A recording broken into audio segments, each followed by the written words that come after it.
Honeysuckle and Rachel Blackmore. It's a beautiful straight 11 victories for Honeysuckle. She is the winner of the Unibet Champion Hurdle. Vanilla Indo is all out, flat out, but he wins the Gold Cup. Put the kettle on, wins again at the festival, and the mare fights them off to take the championship. Having Rachel on our side was brilliant as well. You need everything to go right for you, which it did. Look, it's just incredible that the whole thing fell into place like it did. Manila Times for J.P. McManus, Henry de BROMHEAD, and more significantly Rachel Blackmore. History in the National. Manila Times wins.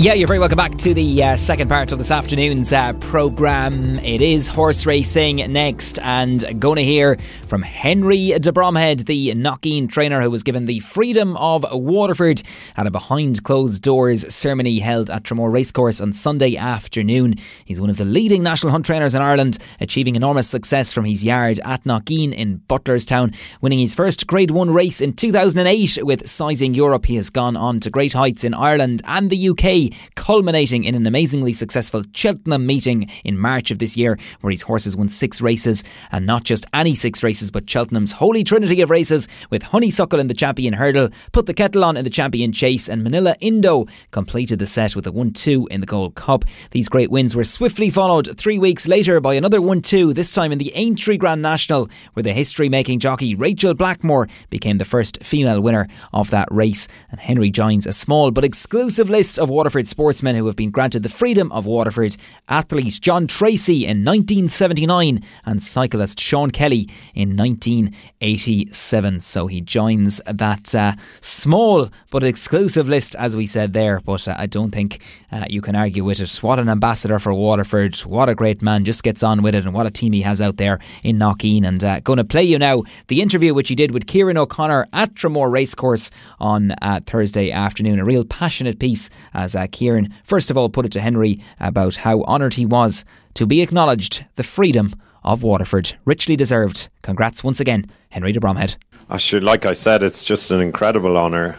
It's something I never thought could happen to me, and obviously, as I said, I'm sort of representing a team, so it's for all of us really. And as I said earlier on, I'd love to thank all the councillors and the mayor. It's an incredible award Henry, to receive. It's unbelievable. We're here in Tramore, just out the road. Your stable. You were born and bred in Knockeen, Butlerstown. You've put Knockeen, Butlerstown on the map, not alone in Ireland, but further afield.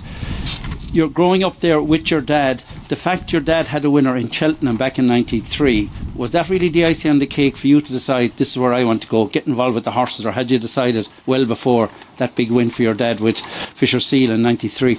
I always wanted to be involved with the horses. I wasn't sure if I wanted to train. I'd seen how tough it was, and I think I'd spent a lot of my time trying to avoid it, and tried various aspects of the industry. Obviously worked in Coolmore in various places, and they were amazing words from Sir Mark, who was he was an amazing man to work for, and fair play to Willie Butler, who's actually, Sir Mark used to take an assistant for 2 years, and then he'd kick you out and he'd take another one. And when Willie turned up there, he decided that was the end of it, and like he'd follow people like William Haggis, David Loader, some of the top trainers around, and he decided William was the man who was going to take over. So that's some credit to him, another Waterford man. So I've lost my train of thought now. But did that help you make up your mind training for you? Well, I said to Sir Mark, I'm not sure if it's what I want to do, and he sort of said, yeah, I think you're right. So that didn't bode well. Did you ring Harry at home and say, I'm getting sick of thought? That definitely didn't bode well. So I went to Coolmore again, and But I always got dragged back, lured back to it. And when Dad became sick there, I said, he said he was going to pack it in, and it just seemed the right moment to do it. So and thankfully we've never looked back. We've glanced around our shoulder a good few times, but we've never looked back.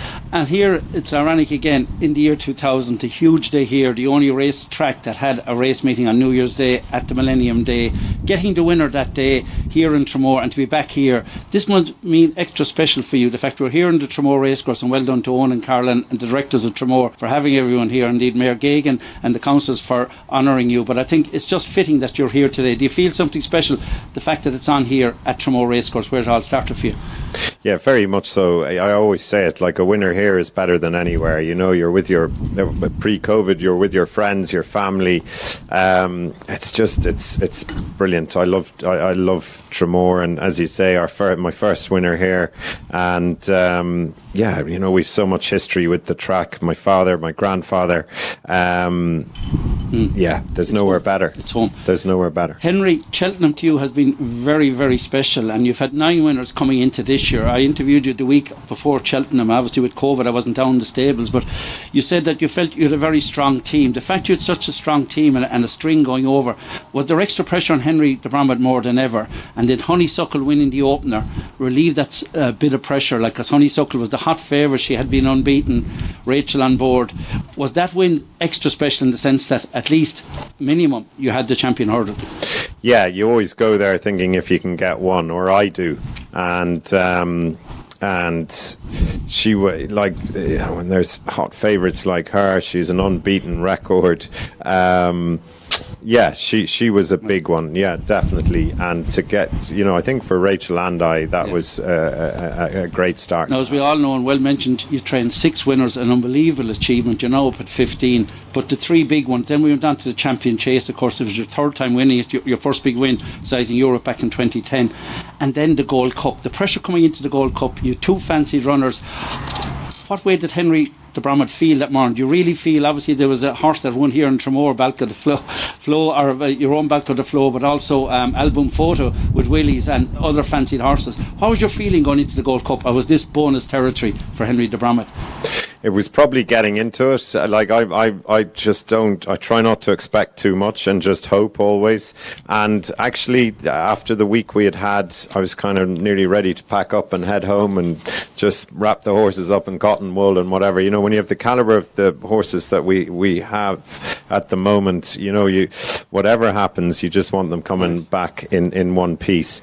So I was probably thinking along those lines. And but yeah, it was just incredible seeing it unfold, to see them both taking each other on over the second last. The fact you 2, had you mixed emotions coming to the last? Obviously you were hoping for a win, but the fact you had 2, do you have to pinch yourself? My God, I've 2 in contention for the biggest of them all, the Gold Cup.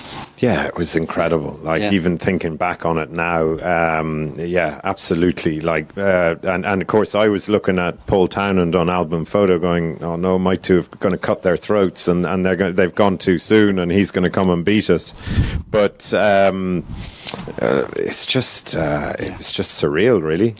One downside, and it was mentioned by a few speakers, COVID, Heather, the family, all your connections, the owners. Henry de Bromhead over there on his own, did that make the week more difficult? Did it give you more time to concentrate on what was happening the next day? Or was there mixed emotion that you were missing all this buzz that you'd normally get, or did it help keep the focus for the week? It's funny, you're just so focused over there anyhow. It's I mean, obviously you'd love a crowd there, it would be incredible, but you're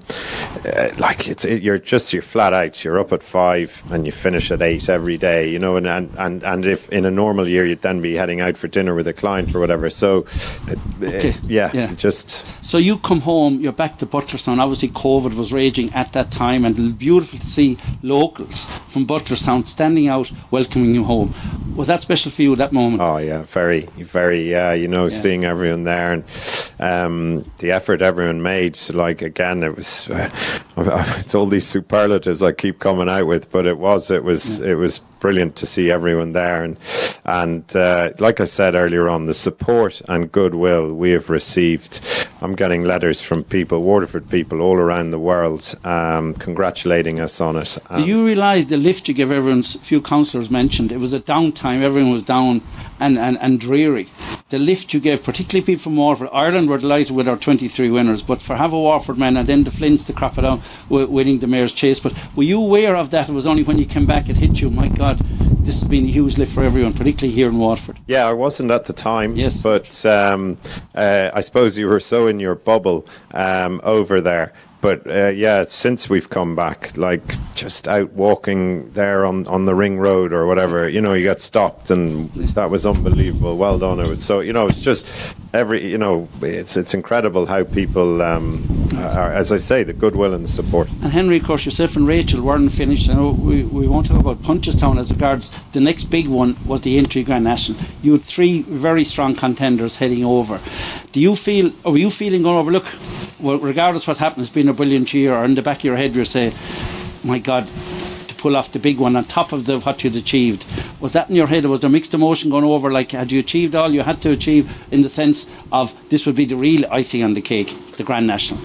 As I said, I never expect anything. I'm always hopeful, but like it's a tough game. Obviously, there's plenty of ups and downs. We had a quiet start to the meeting, the first 2 days, and you kind of just felt maybe Lady Luck had run away, and then suddenly it all comes out in the national. Going to the elbow, having the 2 that time again was a pinch me time kind of thing. My God, this is unreal. And for Rachel to be the first female jockey to win, my God, the euphoria that you must have felt at that time in the Fame Winners enclosure at Aintree. Yeah, no, incredible. And obviously Rachel's had so much to do with the whole with all of our success over the last few years. Like she's just brilliant to work with. Henry, what is it? Her temperament? Is it her hands? Is it her coolness? Is it her just riding ability, or is it the complete package?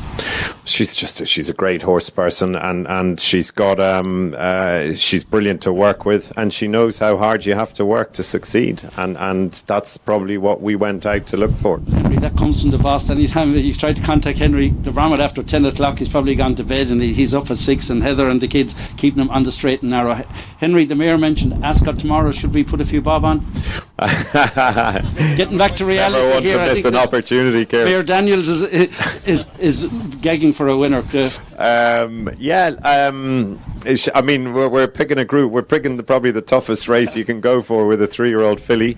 But she's a nice filly, and she'll be a big price. I certainly wouldn't stop you having a few quid each way on it. She's travelled over okay? She's travelled over really well, yeah. You've had a great run recently. You had doubles at Clonmel, Kilbeggan, you had winners at Limerick, and indeed Downpatrick as well, and all over the place in the last week or so.